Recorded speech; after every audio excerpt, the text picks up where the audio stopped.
Ben ritrovati dalla redazione. Dobbiamo tutti interrogarci anche come istituzioni sui concetti di democrazia e partecipazione, perché la scarsa partecipazione al voto è un segnale di indebolimento della democrazia. Dobbiamo quindi cogliere l'appello del Santo Padre a lavorare insieme nel rispetto di posizioni differenti per favorire il coinvolgimento dei cittadini nella vita politica. Se da una parte la scelta dei propri rappresentanti è fondamentale per la democrazia, dall'altra l'obbligo di rappresentanza comporta serietà e lealtà verso il mandato ricevuto. Lo ha detto il presidente della regione Friuli Venezia Giulia, Massimiliano Federiga, commentando la visita di Papa Francesco. Cronaca: non è chiaro come e perché Giacomo Filaferro abbia perso il controllo di una Lancia Y a bordo della quale viaggiava nel primo pomeriggio di ieri con la moglie Laura Cicutti. Il manager udinese, 68 anni, ha centrato il muretto di recinzione del vecchio negozio di scarpe Pipinato che si trova lungo la tangenziale sud, direzione nella quale viaggiava l'utilitaria con a bordo i due coniugi. L'impatto violento non ha lasciato scampo a Filaferro, morto sul colpo.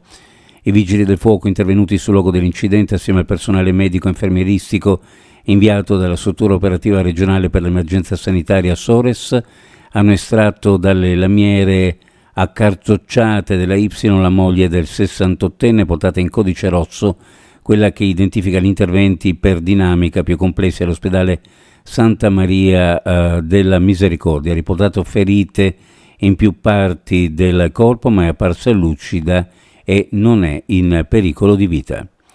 Nella tarda mattinata di ieri la Guardia Costiera è stata impegnata in un'operazione di soccorso nelle acque antistanti l'isola di Sant'Andrea. La sala operativa di Monfalcone ha ricevuto una chiamata di emergenza da parte degli occupanti di una barca che stava imbarcando pericolosamente acqua. A seguito della chiamata il battello è stato immediatamente allertato e inviato sul luogo dell'incidente. All'arrivo è stato individuato un semicabinato battente bandiera polacca di 10 metri con a bordo 7 persone, di cui 5 adulti e 2 bambini di 5 e 9 anni, tutti di nazionalità italiana.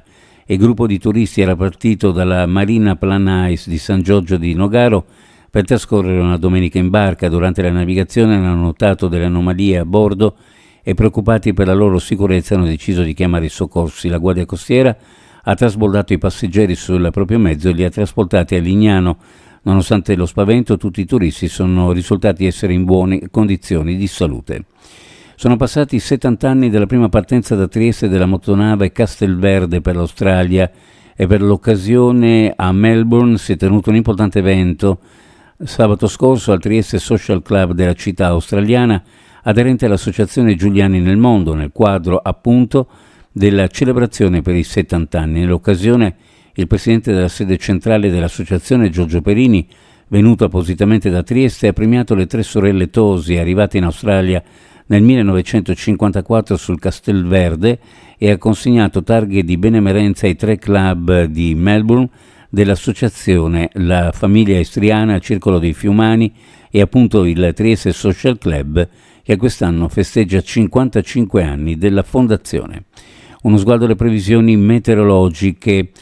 Residua nuvolosità con qualche possibile rovescio sulla fascia occidentale della regione, in seguito cielo in prevalenza sereno su pianura e costa, con caldo pomeridiano, cielo poco nuvoloso sulla fascia prealpina, variabile sulle Alpi dove nel pomeriggio non si può del tutto escludere qualche breve locale rovescio. Temperature minime in pianura fra 18 e 21, le massime fra 30 e 33 gradi, sulla costa fra 21 e 23 di minima, 27 e 30 gradi la temperatura massima. Previsioni a cura di ARPA e FVG Meteo, ed è tutto per il momento con l'informazione.